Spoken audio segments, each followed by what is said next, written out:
বিভাগৰ ডিফুৰ এক বৃহত্তৰ এলেকাত ৰেল বিভাগে উচ্ছেদৰ জাননী জাৰি কৰা ঘটনাক কেন্দ্ৰ কৰি স্থানীয় আৱাসীসকলৰ মাজত তীব্ৰ প্ৰতিক্ৰিয়াৰ সৃষ্টি হৈছে। উচ্ছেদৰ বাবে জাননী লাভ কৰা ডিফুৰ আৱাসীসকলে আজি বিয়লি এক সংবাদমেলৰ আয়োজন কৰি বিষয়টোক কেন্দ্ৰ কৰি অসন্তুষ্টি ব্যক্ত কৰাৰ লগতে ৰেল বিভাগৰ বিৰুদ্ধে ষড়যন্ত্ৰৰ অভিযোগ উত্থাপন কৰে। সংবাদমেলত উত্থাপন কৰা অভিযোগ অনুসৰি উক্ত এলেকাত দীৰ্ঘদিন ধৰি বসবাস কৰি থকা প্ৰায় ২০-২৫ পৰিয়াললৈ যোৱা ৮ ডিচেম্বৰত কাৰণ দৰ্শাৰ বাবে জাননী প্ৰেৰণ কৰে। প্ৰথম হ'ল আমাৰ হাতত এটা ৰেলৱে NF ৰেলৰ পৰা ষ্টেট অফিচাৰৰ পৰা এখন লেটাৰ হৈছিলে ৮ তাৰিখে এটা অন অৰ বিফোৰ 8/12/2020 8/12 এই নোটিছটো আপোনাৰ মাৰিছে আমাক যাব দিছিলে চৌকজ ইয়াতে পইণ্ট আছে আপোনালোকে চাব পাৰিব চৌকজ আমি ৰেলৱে লেণ্ডত কিয় আছোঁ আমাৰ গ্ৰেণ্ডফাদাৰবিলাক ৰেলৱে ছাৰ্ভ কৰিছিলে আমাৰ নাতি পুতিবিলাক ইয়াতে আছে তেখেতসকলে ঠিকভাৱে জাগা জমিন ল'ব পৰা নাই আমাৰ চবৰ বেছিভাগৰ দেউতাবিলাক ৰেলৱে এমপ্লয় আছিলে কিন্তু আমি ৮ তাৰিখে যোনটো আমি যাম তাত ৮ তাৰিখ আপোনাৰ এইটো নোটিছটো মাৰিব লাগিছিলে 5 দিন আগত মাৰিছে আপোনাৰ ৮ তাৰিখ পিছবেলা 2টাৰ পিছত যাতে আমি লামডিং গৈ নাপাওঁ আমাৰ লগত যেটো এটা কনস্পিৰেচি চলিছে হেতুৰ প্ৰথম উদাহৰণ ৮ তাৰিখ আমাক যাব দিছিলে ইয়াতে লিখা আছে ৮ তাৰিখ পিছবেলা 2টাৰ পিছত ইয়াত পেষ্ট কৰিছে যাতে আমাৰ ৰাইজে তাতে তেখেতলোকৰ ৰিপ্লাই দিব নোৱাৰে।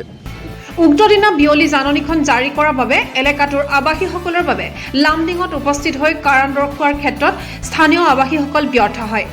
ইয়াৰ পিছতে পুনৰ যোৱা ২৬ ডিচেম্বৰত লামডিংস্থিত DRMৰ কাৰ্যালয়লৈ সকলো তথ্যপাতি লৈ ডিফুৰ আৱাসীসকলক মাতি পঠিওৱা হয়। সেই অনুসৰি উচ্ছেদৰ জাননী লাভ কৰা ডিফুৰ লোকসকল লামডিঙত উপস্থিত হৈ প্ৰয়োজনীয় নথি পত্ৰ প্ৰদান কৰে। ইয়াৰ পিছতে তাৎপৰ্যপূৰ্ণভাৱে ৰেল বিভাগে অহা ৩০ ডিচেম্বৰত ৰেলৱেৰ ভূমি খালী কৰি দিয়াৰ বাবে যোৱা ২২ ডিচেম্বৰত পুনৰ এক জাননী জাৰি কৰা ঘটনাক কেন্দ্ৰ কৰি এলেকাটোৰ আৱাসীসকলৰ মাজত আতংকময় পৰিস্থিতিৰ সৃষ্টি হৈছে। ছেকেণ্ড হ'ল আমাক ১৬ তাৰিখ একটা মাতিছিলে লামডিং DRM অফিচত এইটো এটা আছে যে আমাক ইভিডেন্স লৈ যাব দিছিলে আৰু লগতে আমাক পাৰ্চনেল অৰ্থাৎ ইণ্ডিভিজুৱেল এটা হিয়াৰিং কৰিব বুলি লিখা আছে নোটিছটো এই নোটিছটো আমাক ইণ্ডিভিজুৱেলি কাকো ছাৰ্ভ কৰা নাই তেখেতসকলে মানে এৰিয়া বেছি যে ২-৪টা জেগাতে পেষ্ট কৰি দিছে পাব্লিক প্লেছত পেষ্ট কৰিছে আমাক ইণ্ডিভিজুৱেলি এতিয়ালৈকে কোনো নোটিছ ছাৰ্ভ কৰা নাই আৰু এই নোটিছত লিখা আছে ১৬ তাৰিখ 10টা বজাত আমি DRM অফিচত যাব লাগে আমি তাতে গৈছোঁ চবে আমি ষ্টেট অফিচাৰক মাতিছোঁ আপুনি আমাৰ ৰাইজক ওলাই পেলাই আহি চবক বুজাই দিয়ক চবক পাৰ্চনেলি মাতিছে পাৰ্চনেলি হিয়াৰিং বুলি ইয়াত মেনশ্যন কৰা আছে এই 16 তাৰিখ মাতাটো কিন্তু তেখেতসকলে পাৰ্চনেলি হিয়াৰিং নকৰি পেলাই কৈছে আপোনালোকে 3-5জন ভিতৰত আহক আপোনালোকৰ লগত কথা পাতিম কিন্তু তেখেতসকলে সেইটো আমি মান্তি হোৱা নাই আপোনালোকে পাৰ্চনেলি চবক মাতিছে চবৰ ওচৰত ৰাইজৰ ওচৰত আহি কথা পাতক তেখেতসকলে আহিছে ষ্টেট অফিচাৰ বাহিৰত আহিছে আহি পেলাই কথা পাতিছে আমাৰ যি ডকুমেণ্টছ আছিলে আমি কোনবা 61ৰ পৰা কোনবা 71ৰ পৰা কোনবা 1944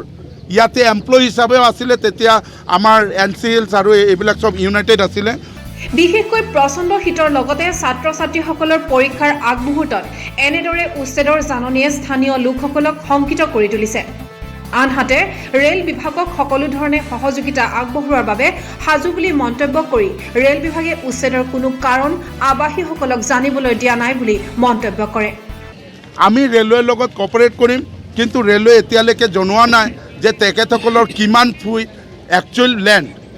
আমাৰ কাউন্সিলৰ আণ্ডাৰত কিছুমানৰ পাট্টা আছে সেইখিনিৰ ওপৰতো নোটিছ ছাৰ্ভ কৰিছে আমি নাজানো সিহঁতৰ কিমান লেণ্ড আৰু কি প্ৰজেক্ট আছে এতিয়ালৈকে তেখেতসকলে শ্ব' কৰা নাই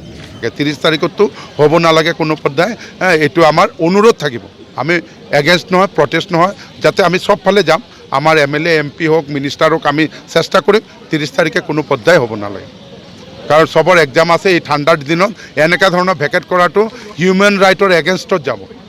মই এইটো ৰিকুৱেষ্ট কৰিম আমাৰ ৰাজ্য চৰকাৰ হওক আমাৰ কাউন্সিল হওক আমাৰ ডিপুটি কমিশ্যনাৰ হওক আপোনালোকৰ থ্ৰুদি যে এইটো যদি কৰে ৩০ তাৰিখে ভেকেট কৰা ৰেলৱে অথৰিটি হওক এইটো ইনজাষ্টিছ কৰা হ'ব এই ঠাণ্ডা দিনত যদি মানুহক হোমলেছ কৰে এইটো এটা ইনজাষ্টিছ কৰা হ'ব বুলি মই ভাবোঁ ডিফুৰ পৰা সাইদুল ইছলামৰ ৰিপৰ্ট আসাম টাইমছ পোষ্ট